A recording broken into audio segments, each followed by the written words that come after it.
আসসালামু আলাইকুম। Doctor consultancy থেকে আমি আসাদুল্লাহ টিভি.ভিডিও ইউটিউব চ্যানেল থেকে আসাদুল্লাহ কনসালটেন্ট আছি তোমাদের সাথে। আজকে যে বিষয় নিয়ে আলোচনা করব সেটা হচ্ছে যে বেসরকারি প্রাইভেট মেডিকেল কলেজের তৃতীয় ঐচ্ছিক মাইগ্রেশন কি দিবে কি দিবে না।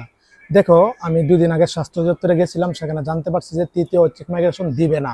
আজকে অলরেডি 23 তারিখ, 23 মে, 25 মে এসে মানে এখন ভর্তির লাস্ট ডেট। তার মানে অ্যাক্টিভ করলে 18 তারিখে অ্যাক্টিভ করে দিত, এটা আর দিবে না, শিওর থাকো। বর্তমানে আর দিচ্ছে না, তাহলে কবে দিবে? আদৌ কি দিবে?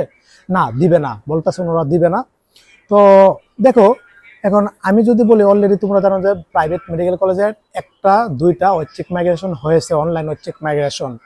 কিন্তু একটা দেশ চলতে গেলে সংবিধান আছে, এখানে একটা নিয়ম নীতির দেখা একটা মানে চার্ট ফলো করে একটা তোমার হচ্ছে কি বলতাম, এটা একটা নীতিমালা ফলো করে কিন্তু একটা দেশ পরিচালিত করে। এভাবে ঠিক প্রত্যেকটা কাজকর্ম এমনকি প্রত্যেকটা সেক্টর কিন্তু একটা নীতিমালা থাকে। তাহলে মেডিকেল অ্যাডমিশনে, প্রাইভেট মেডিকেল কলেজ, সরকারি মেডিকেল কলেজের অ্যাডমিশনে কি নীতিমালা প্রয়োগ করা হয়? সেখানে প্রয়োগ করা হয় Bangladesh medical and dental association বিএমডিসির নীতিমালা তোমার প্রয়োগ করা হয়। তো মেডিকেল অ্যাডমিশনের, প্রাইভেট মেডিকেল অ্যাডমিশন মানে সরকারি এমনকি বেসরকারি প্রাইভেট মেডিকেল অ্যাডমিশনের সম্পূর্ণ প্রসেসটা হচ্ছে তোমার মানে বিএমডিসির একটা নীতিমালা আছে, বুঝতে পারছো? ওই নীতিমালাতে কি লেখা আছে?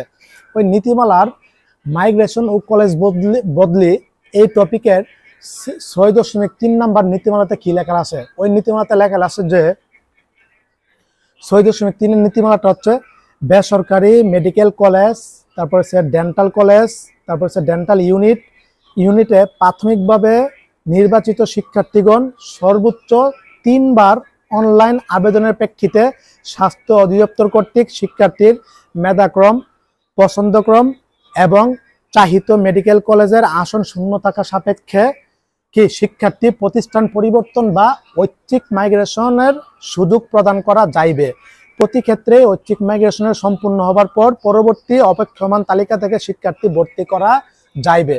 এই নীতিমালাতে সুন্দরভাবে এই নীতিমালাতে এই কথাটা লেখা আছে। তার মানে সর্বোচ্চ 3 বার অনলাইন ঐচ্ছিক মাইগ্রেশন করা যাবে। প্রাইভেট মেডিকেল কলেজে ঐচ্ছিক মাইগ্রেশন হয়েছে মাত্র 2 বার। তার মানে আরেকটা কেন দিবে না? এটা এখন বর্তমানে শিক্ষার্থীদের এমনকি দেশবাসীর অভিভাবক সকলের একটাই দাবি, ঐচ্ছিক মাইগ্রেশন দ্বিতীয়বার চালু করা হোক। যেহেতু নিয়ম নীতিতে লেখা আছে এটা, সুতরাং এটা যৌক্তিক মনে করি আমি। যেহেতু নীতিতে লেখা আছে, নীতিমালাতে, ভর্তি বিজ্ঞপ্তিতে, নীতিমালাতে, সুতরাং এটা চালু করা আমি উচিত মনে করি বর্তমানে।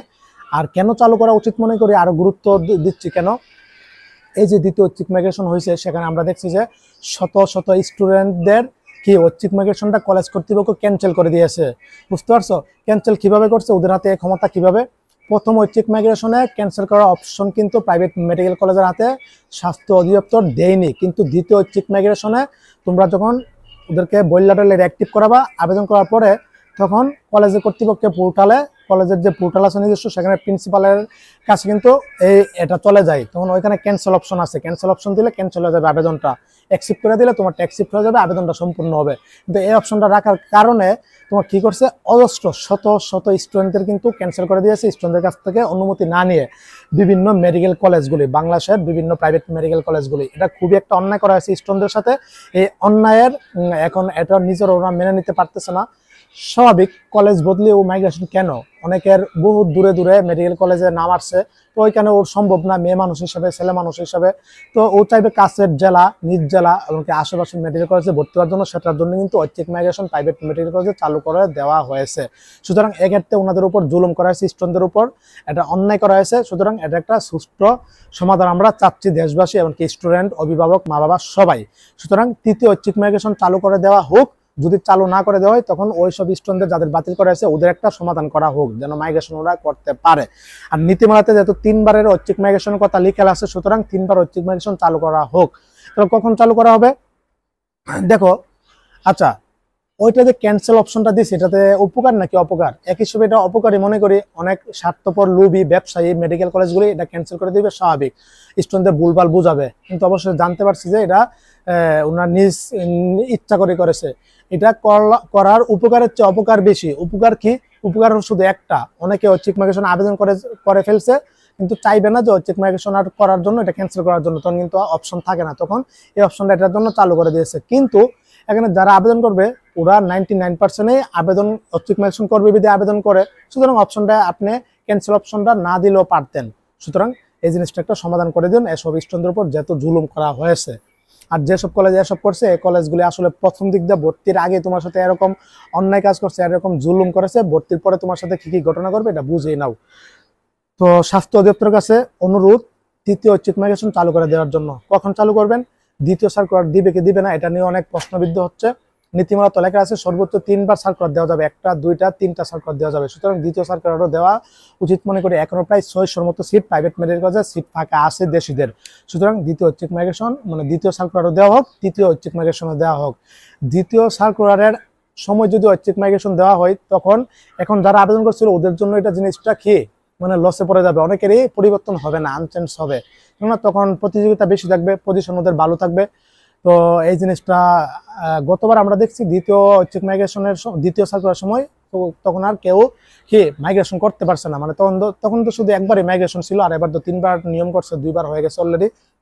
সুতরাং এটা ভর্তির পরে এখন এটা চালু করে দেওয়া হোক, আবার অ্যাক্টিভ করে দেওয়া হোক। এটা সবচেয়ে উপকৃত হবে দেশবাসী এবং কি স্টুডেন্টরা যারা আছে, এটা অনেক হয়রানি আছে শত শত স্টুডেন্টরা। এই বিষয়টা আমি কথা বললাম, অনুরোধ রইল এই বিষয়টা তৃতীয় সার্কুলার তৃতীয় ঐচ্ছিক মাইগ্রেশন জন্য চালু করা দেওয়া হয় এবং দ্বিতীয় সার্কুলার জন্য চালু করে দেওয়া হয়। তো এই ছিল, সবাই ভালো থাকবেন, সুস্থ থাকবেন, সকলের জন্য অনেক অনেক শুভকামনা রইল। আর ডেন্টাল প্রাইভেট মেডিকেল কলেজে ভর্তি কার্যক্রম শুরু হয়ে গেছে 22 তারিখ থেকে, গতকাল থেকে শুরু হয়েছে 31 তারিখ পর্যন্ত। তোমাদেরকে আর কোন ডেন্টাল কলেজে আসছে যোগাযোগ করবা, আমার পরিচিত টপ ডেন্টাল কলেজগুলিতে অনেক কম টাকায় কিস্তি সুবিধা সহ ভর্তি করে দিতে পারবো, বিশেষ করে মেন্ডি ডেন্টাল কলেজে। তো তোমরা চাইলে ঐচ্ছিক মাইগ্রেশন করে কিন্তু আবার আসতে পারো, ডেন্টালও কিন্তু ঐচ্ছিক মাইগ্রেশন চালু করেছে এবার। সবাই ভালো থাকো, সুস্থ থাকো, সকলের জন্য অনেক অনেক শুভকামনা রইল। আসসালামু আলাইকুম রহমতুল্লাহি ওয়া বারাকাতুহু।